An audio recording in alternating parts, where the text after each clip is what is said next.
I kind of almost like that.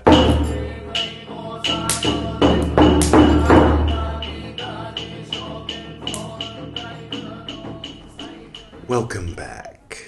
This is Buddhist Books Podcast, episode 329, and that makes it Mūlamadhyamakakārikā Part 2, in which we will continue reading Mūlamadhyamakakārikā, which was Nāgārjuna's magnum opus from about 150 AD in early Mahayana, and he's basically known as the founder or originator of the Madhyamaka, or middle way school, if you will, of Mahayana Buddhism. And if you'd like to start at the beginning, I do a brief introduction to him and what we're reading in part 1. So here's the playlist for Mūlamadhyamakakārikā, and otherwise, without any further ado, I will pick up where we left off last time. Chapter 3, Examination of the Senses. 1. Seeing, hearing, smelling, tasting, touching, and mind are the 6 sense faculties. Their spheres are the visible objects, etc. ... Okay, Garfield, what's happening here? Did Nāgārjuna say the Sanskrit equivalent of etc., and are these 4 dots his or yours? And if so, I'll just keep reading. It's the frustrations of not reading things in their original language and having to rely on translators. What's with the dots here? Was there more? Was he going to say eyes, nose, mouth, but you thought, we'll leave that out. People can figure it out on their own. Anyway, okay, sorry. 2. So this is chapter 3, verse 2. That very seeing does not see itself at all. Now you know where Alan Watts got that whole thing. He was often quoted Nāgārjuna. I'll keep reading. How can something that cannot see itself see another? I mean, if you're actually asking me, then I could point out how silly that question is, but I'll just keep reading. If we're speaking abstractly, then please clarify in what way you're abstractly asking this question. That doesn't actually make sense, because your eye can see everything except for itself. So to say how can it see everything else if it cannot see itself is just a misunderstanding of, I know he's an intelligent guy, so I'll just move along with it. All right. If you saw the previous episode, you know a little bit of my initial response to his sophistry. Verse 3. The example of fire cannot elucidate seeing, along with the moved and not moved and motion. That has been answered. Has it? 4. When there is not even the slightest non-seeing seer, how could it make sense to say that seeing sees? If you were going for something koan-ish, then I'll give it a B-, but I don't think you were, so... Verse 5. Seeing itself does not see. What? Non-seeing itself. Oh, seeing. The seeing does not see. Okay. Yeah, subjects do predicates, not predicates. Non-seeing itself does not see. Through seeing itself, the clear analysis of the seer is understood. Who is the seer? 6. Without detachment from vision, there is no seer. Nor is there a seer detached from it. All right. I like it, but if there is no seer, how can there be seeing or the seen? These are like proto-koans, maybe. 7.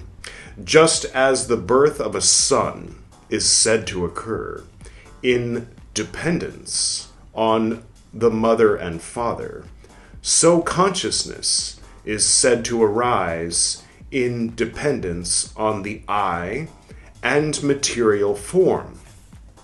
Figuratively speaking, naturally, people who are born blind are also conscious, but perhaps they have other senses. But there are notable exceptions. I'll just keep reading. 8. From the non-existence of seeing and the seen, it follows that did we establish that these are non-existent? I guess he did. We'll just go along for the ride. I think I've given up trying to follow what he's saying already on just after a few pages. I'm like, well, I guess we're reading this. But anyway, okay. 8. From the non-existence of seeing and the seen, it follows that the other 4 faculties of knowledge do not exist.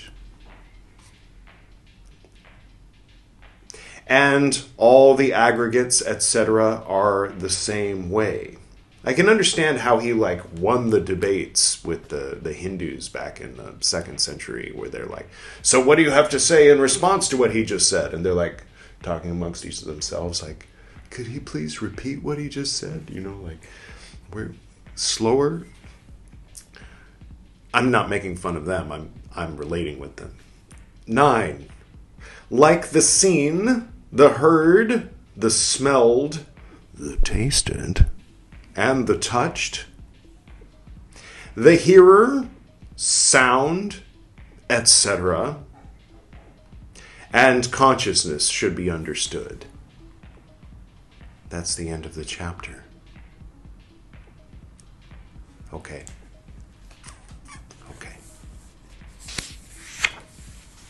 Chapter 4. Examination of the aggregates. 1. Apart from the cause of form, form cannot be conceived. Apart from form, the cause of form is not seen. I can a little bit. The thing that calls to mind for me, I hope you don't mind me sometimes talking and reflecting and sharing thoughts. Some people are just stick to the reading. This is a reading channel. But anyway, perhaps someone else out there is. Surely there's an AI you can program to just recite this if you want that. But anyway, sadly, we're human here on this channel. I'm being facetious when I say sadly. What's my point? My point is you can see the Big Bang, presumably. The initial expansion. I mean, aside from the microwave radiation, which is a few seconds after the Big Bang, or was it No, it was a few 100,000 years. No, anyway, the point is the movement itself moved out and turned into a sort of spiraling. So the motion of the Earth, the motion of the sun around the galaxy, the motion of the galaxy, but more importantly, the motion of the Earth. When the sun rises, when you watch the sun set, what you're watching is the motion put in motion 14 billion years ago. I mean, at least, right? So, yeah, the cause of form can be seen when you look at the form, if seeing exists, which apparently it doesn't, but we'll just let that slide for now. 2, if apart from the cause of form, that's probably not what he meant, but that's what it made me think of. If apart from the cause of form, there were form, form would be without cause. That made logical sense. But nowhere is there an effect without a cause because of the definition of cause and effect. Okay. It's good, getting into linguistics and definitions of words. 3. If apart from form, there were a cause of form, it would be a cause without an effect. False? I'll just keep reading. I mean, if something happens and then nothing results from it, is it a cause at all? Or is it just a thing that happened? And surely, can anything happen and cause nothing and have no effect? Even a butterfly. I'll just keep reading. But there are no causes without effects. Yeah, because cause and effect. If, without then, it's like, what? If we go to the store, yes, you were in the middle of a sentence. No, I was just saying if we go to the store. No, you have to finish that sentence because, so cause necessitates effect to justify it being called a cause. At least in English. Maybe in Sanskrit it's different. I'll keep reading. 4. When form exists, a cause of the arising of form is not tenable. Perhaps. When form is non-existent, a cause of the arising of form is not tenable. Oh. Maybe. I don't know. Okay. I'll just keep going. 5. Form itself without a cause is not possible or tenable. Yeah, sure, we'll roll with that. Yeah. Therefore, think about form, but do not construct theories about form. I'll construct theories about form if I'd like, Mr. Juna. No, Nagar, first name Nagar. 6. The assertion that the effect and cause are similar is not acceptable. Okay. The assertion, I mean, you can not accept something, but to declare something unacceptable, I mean, for whom? I don't know. Okay. The assertion that they are not similar is also not acceptable.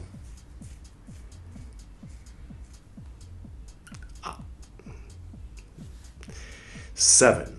Feelings, discriminations, and dispositions, and consciousness, and all such things should be thought of in the same way as material form. The social sciences are sciences.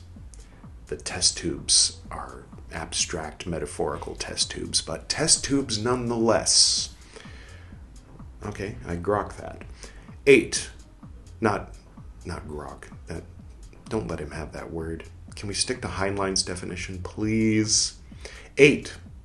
When an analysis is made through emptiness, if someone were to offer a reply, that reply would fail, since it will presuppose exactly what is to be proven.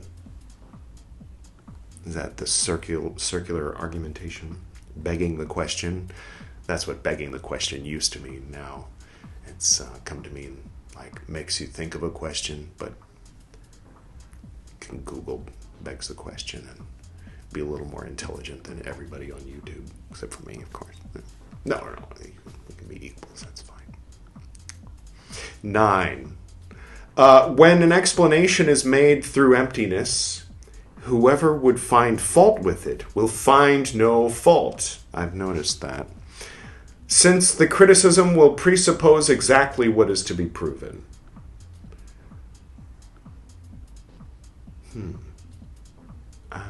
Yeah, that's why the conversations kind of grind to a halt when the mercury swallows itself up.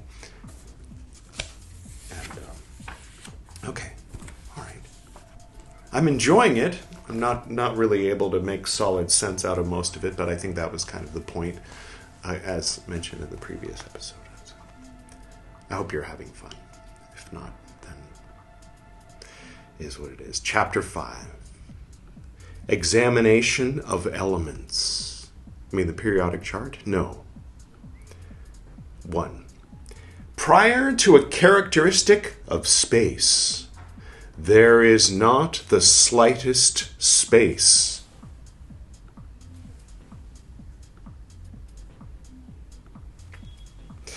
If it arose prior to the characteristic, then it would absurdly arise without a characteristic.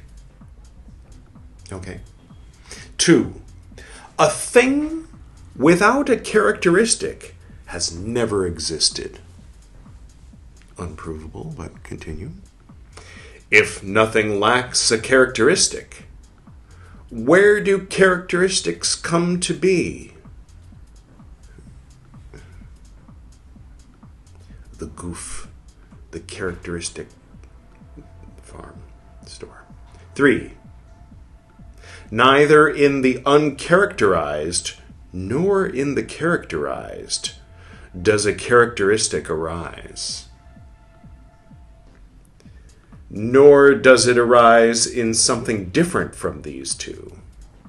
I mean, this is kind of wordplay, but I mean, I feel like it's setting up for deeper, more profound ideas, but yeah, a lot of this is just the definition of that word is this. Therefore, if it's not that definition, then it's not that word. Where does the word come from? What are words for when no one listens anymore? Missing Persons. I used to be in a band called Fall from Eden that opened for Missing Persons. Now, the thing I left out of that statement was I was no longer in the band when they did that. But anyway, never mind. I'll keep reading. 4. If characteristics do not appear, then it is not tenable to posit the characterized object. If the characterized object is not posited, there will be no characteristic either. 5. From this it follows that there is no characterized and no existing characteristic, nor is there any entity other than the characterized and the characteristic. Okay. 6. If there is no existent thing, of what will there be non-existence? I kind of almost like that. If there is no existent thing, then what's missing? I mean, everything, but every what? I mean, if there's no one there to notice that there's no one there, then never mind, I'll just keep reading. Apart from existent and non-existent things, who knows existence and non-existence? You have to exist to say, that exists, I guess. 7. Therefore, space is not an entity. It is not a non-entity.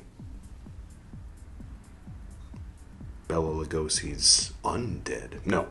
Not characterized, not without character. The same is true of the other 5 elements, which, space, element, akasha, got it. 8. Fools and reificationists who perceive the existence and non-existence of objects do not see the pacification of objectification. Okay. Pacify my objectification. My objectification, isn't that Madonna, the early 90s? Chapter 6.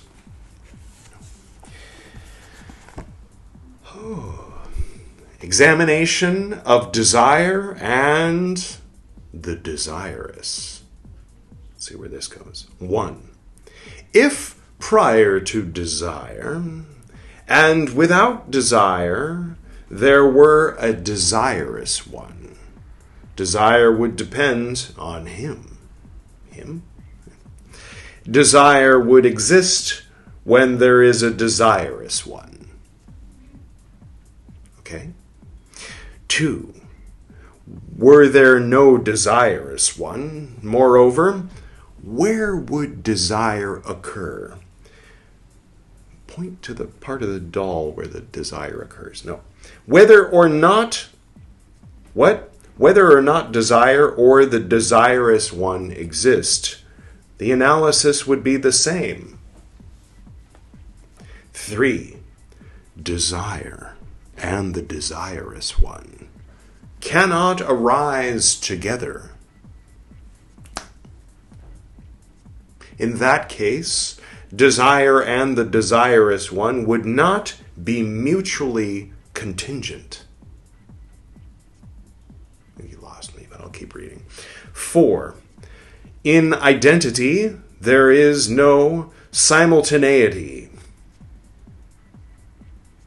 I mean, I'm willing to accept that Nāgārjuna is just vastly more intelligent than I am, and there's no way that my feeble little mind will ever be able to comprehend, rather than just being like, oh, I don't understand this, therefore it doesn't make sense. I'll just say, okay, all right. I just don't grasp it, perhaps. I'll give you that. For the moment. I'll take it back in a little bit later. Okay, a thing is not simultaneous with itself. Yes, it is. But if there is difference, then how would there be simultaneity? You tell me. I don't even know what you're talking about anymore. This is of all the things we read on Buddhist Books Podcast, this is the one that causes me to have this reaction. 5. If in identity there were simultaneity, the sound of that blender is going to end when the timer reaches 0. Oh, never mind. We're already there. If in identity, okay, where were we? 5. If in identity there were simultaneity, which means what exactly? But anyway, okay, then, you got the if-then, cause and effect? No. Then it would occur without association. If in difference, this is a little like reading Sonnet 1, but more frustrating. If in difference there were simultaneity, it could occur without association. 6. If in difference there were simultaneity, how could desire and the desirous one, being different, be established? If they were, they would be simultaneous. Okay. 7. If desire and the desirous one are established as different, then why would you think that they are simultaneous? I don't know, Nāgārjuna. I'm sorry. I have no idea what you're talking about, even a little. So I guess I don't think that they're simultaneous, because I don't think anything at all about anything that you've said so far today. 8. Since difference is not established, if you assert that they are simultaneous, since they are established as simultaneous, do you also assert that they are different? No? I don't know. I'm sorry. What are you saying? 9. Since nothing different has been established, if one is asserting simultaneity, which different thing do you want to say is simultaneous? I don't know. 10. Thus desire and the desirous one cannot be established as simultaneous Oh, the person who's desiring. Oh, that's why it's he. Okay, I get it. I mean, from the male-centric. Never mind. Thus, desire and the desirous one cannot be established as simultaneous or not simultaneous. So, like desire. No, oh, the desire and the desire. Okay. So, does the desire come into being at the same point as the one who is desirous? Do you mean when the person becomes desirous, the desire comes into being? Or desire, I mean, okay, I'll just... So, like desire, nothing whatever can be established as either as simultaneous or as non-simultaneous. If any of that made sense, then it makes sense universally and applies to everything. No and no? I don't know. Am I allowed to say that? Chapter 7. Buddha makes more sense than Nāgārjuna. I'm just going to go on record here and say that. The guy who wrote the TIPIṭAKA. I mean,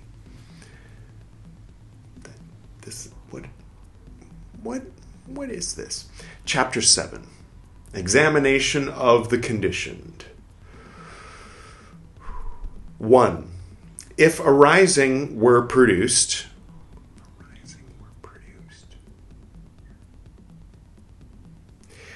then it would also have the 3 characteristics. Can you give me a footnote where you tell me what the 3 characteristics are? If arising is not produced, how could the characteristics of the produced exist?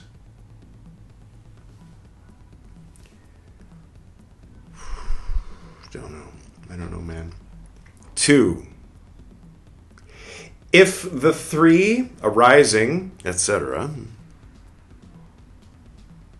was the etc. where you were going to tell me what the 3 were? Because could you, instead of that, tell me what the 3 are so we can have just a little more context for what we're talking about here? Please, Mr. Garfield? If the 3 arising, etc., are separate, they cannot function as the characteristics of the produced. But how could they be joined in one thing simultaneously? 3. Oh, okay, here we go. If arising, abiding, and ceasing. I should have known. Okay.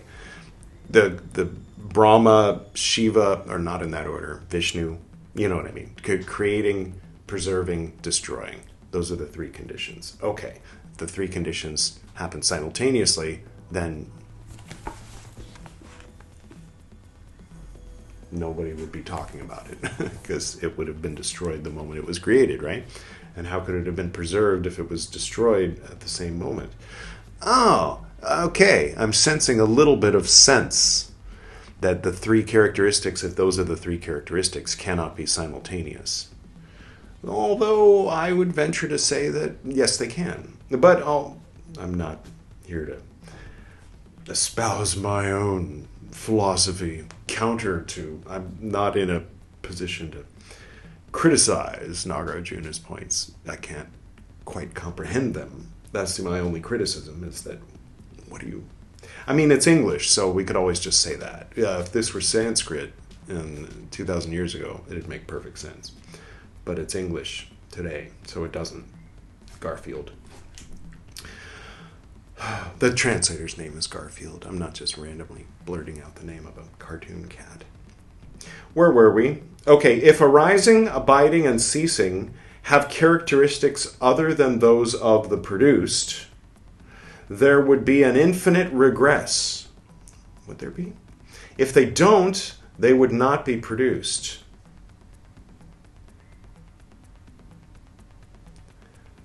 Well, then that must not make any sense. Are you arguing for that we're all in the Matrix, or what? The arising of arising only gives rise. Okay, I like it. to the basic arising. Oh, I liked it better before that second line.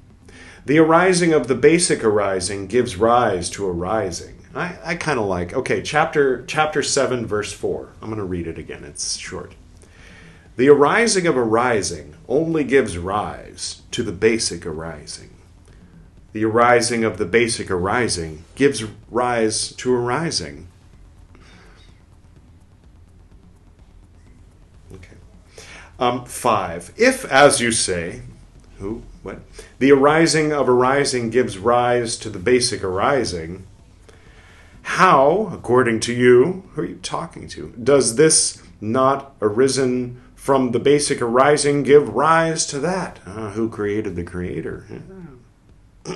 6. If, as you say, that which is arisen from basic arising gives rise to the basis, how does that non-arisen basis give rise to it? 7. If this non-arisen could give rise to that, then, as you wish, it will give rise to that which is arising.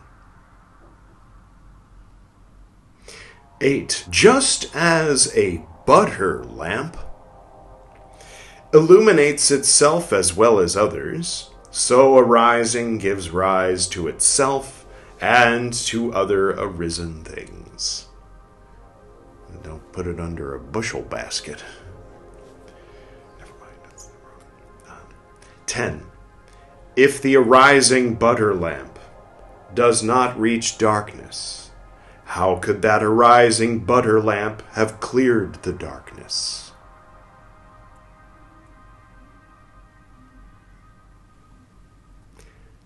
11. If the illumination of darkness occurs without the butter lamp reaching darkness, all of the darkness in the world should be illuminated by the butter lamp? 12. If, when it is illuminated, the butter lamp illuminates itself and others, darkness should, without a doubt, conceal itself and others. Is butter flammable? Okay, I'll keep reading. I've heard of. It's like the wax. The wax is made from ghee or something, right? You can't make wax from ghee, but I don't know how. 13. How could this arising, being non-arisen, give rise to itself? And if it is arisen from another, having arisen, what is the need for another arising? 14. The arisen, the non-arisen, and that which is arising do not arise in any way at all. False? Thus they should be understood just like the gone, the not gone, and the going. I have a channel called Going, Going, Gone, if anybody's interested. Reminded me of that. 15. When there is arising, but not yet, that which is arising, how can we say that that which is arising depends on this arising? 16. Whatever is dependently arisen, such a thing is essentially peaceful. Therefore, that which is arising and arising itself are themselves peaceful. Well, that's good. Although I can think of some things that... Never mind. 17. If a non-arisen entity anywhere exists, that entity would have to arise. But if it were non-existent, what could arise?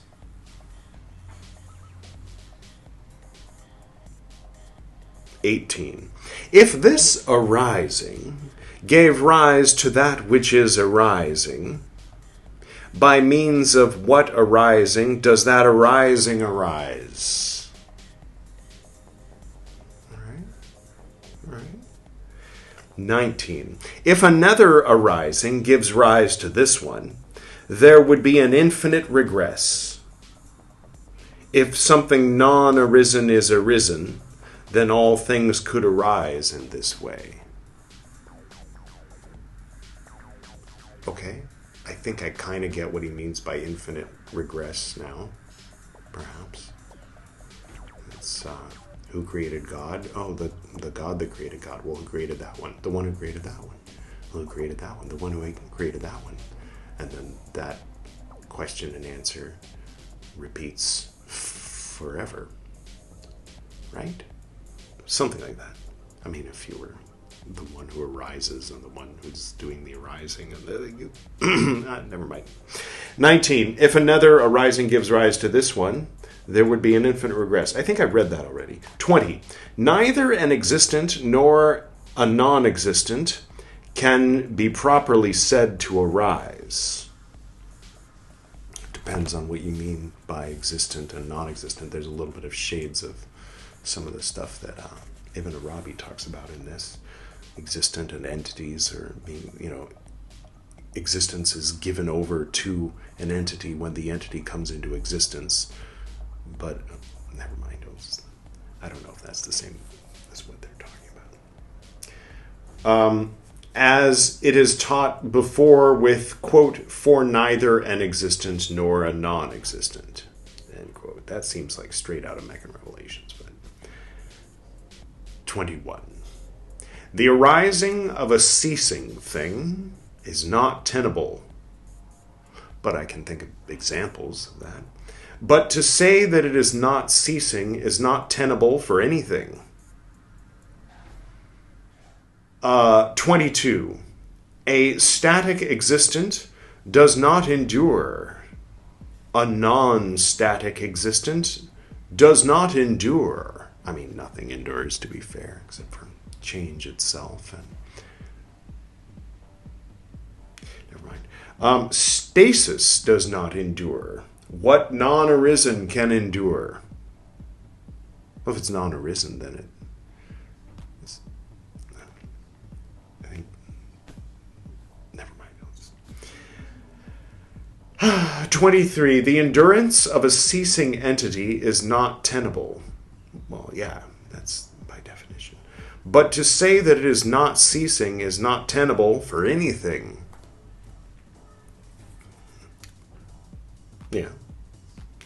24. Inasmuch as the nature of all things is aging and death, without aging and death, what existence can endure? With a TS. What existence can endure? I don't know. In this universe?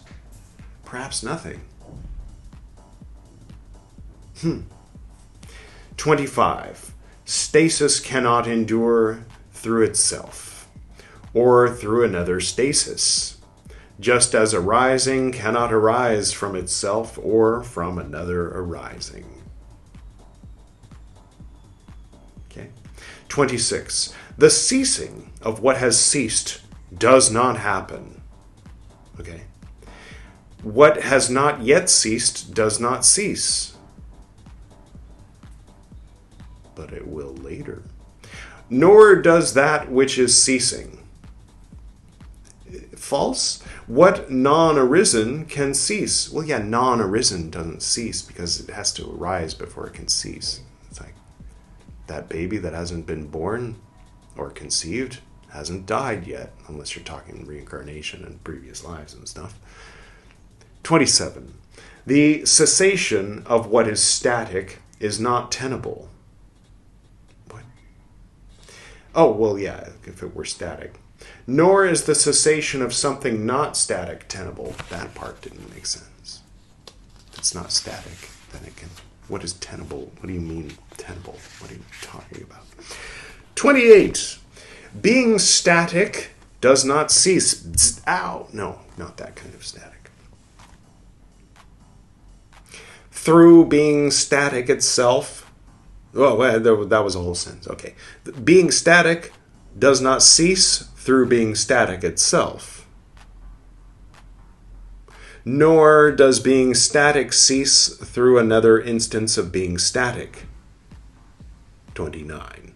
When the arising of any entity is not tenable, then the cessation of any entity is not tenable. Sometimes, like, I could score these on a scale of 1 to 10 of like how much intuitive sense does it seem to make.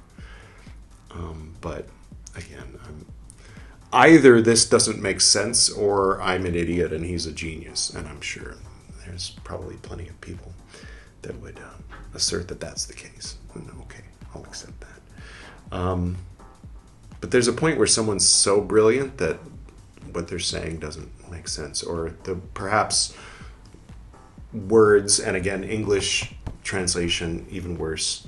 I wonder if even the original Sanskrit was sufficient to capture the brilliance of these ideas, assuming they were brilliant, which, since Nāgārjuna is very well respected, if not like worshipped in some contexts. I mean, at least from what the AI generated YouTube videos lead me to believe, there's people like seriously like praying to Nāgārjuna for. Never mind, I'll just. 30. For an existent thing, cessation is not tenable. A single thing being an entity and a non-entity is not tenable. 31. Moreover, for a non-entity, cessation would be untenable. Yeah. Just as a second beheading cannot be performed.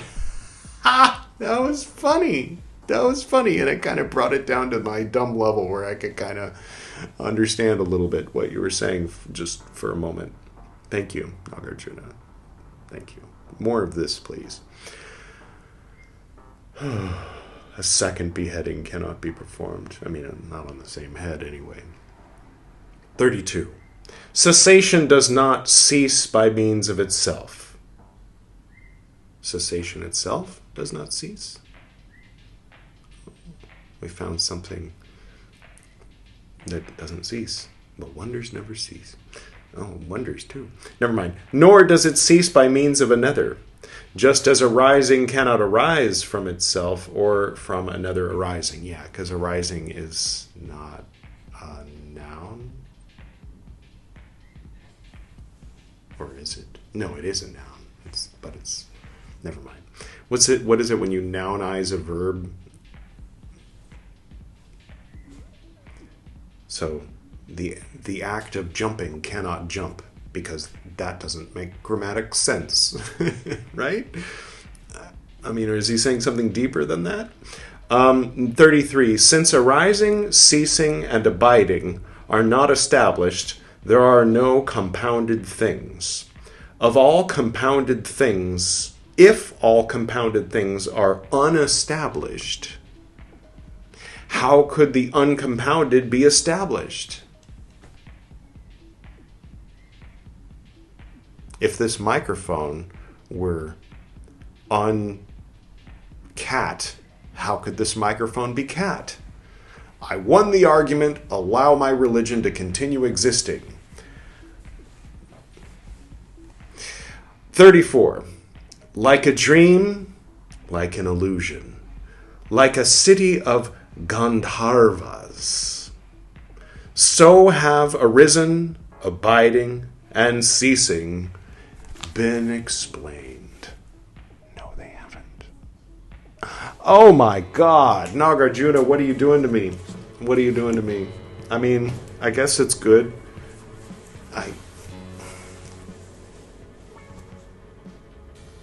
It's like those you remember in the 90s there were those like things that supposedly if you looked at long enough a dragon would pop out and be three-dimensional, but you had to like look through it and let your eyes relax and all this. And I tried.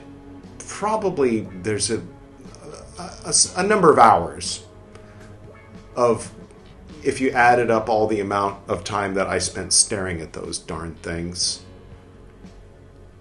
not even a little bit, not once, did an image appear in any of those things. And I started to, I mean, I didn't seriously believe it, but I started to like seriously entertain the notion that everybody was like, oh yeah, I see it. Oh, there's a dolphin over here too. Oh, and there's a fish. Oh, and the shark. And I'm like,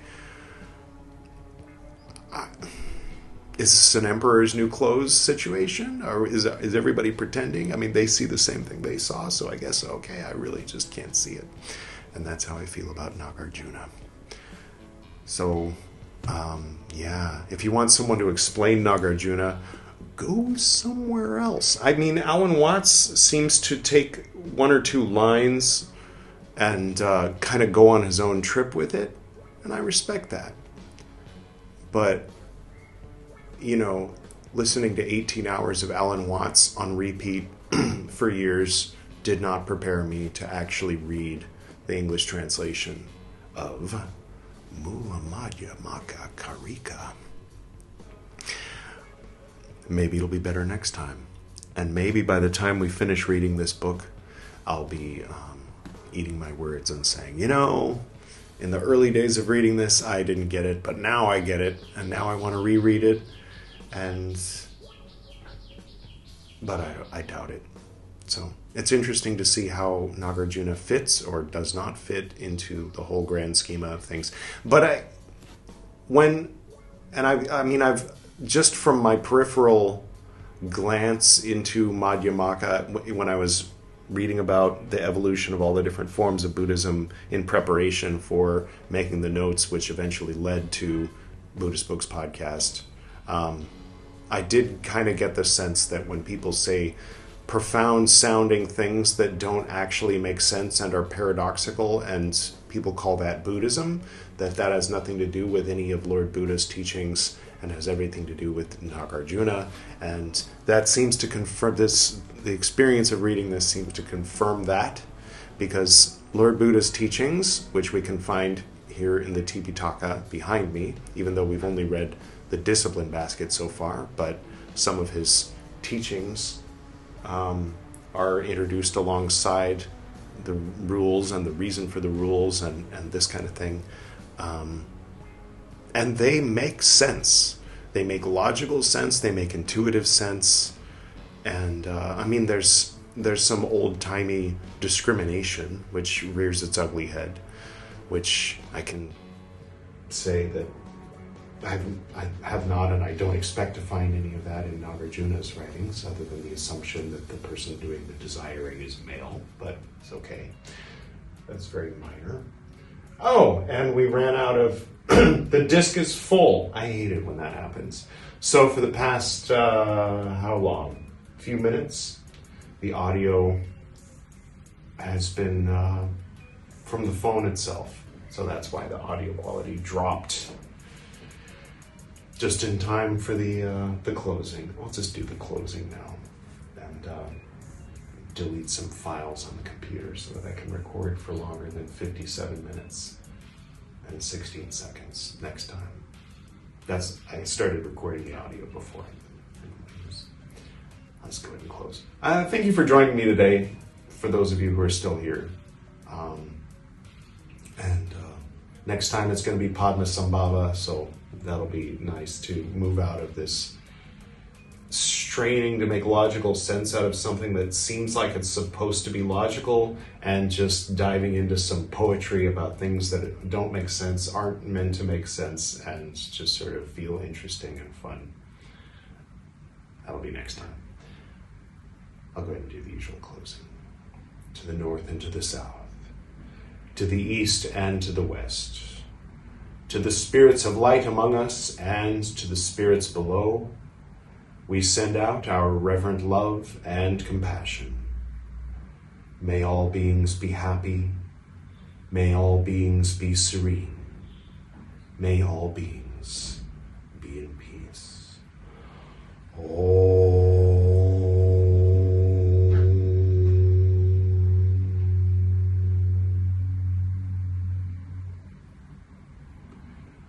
Until next time.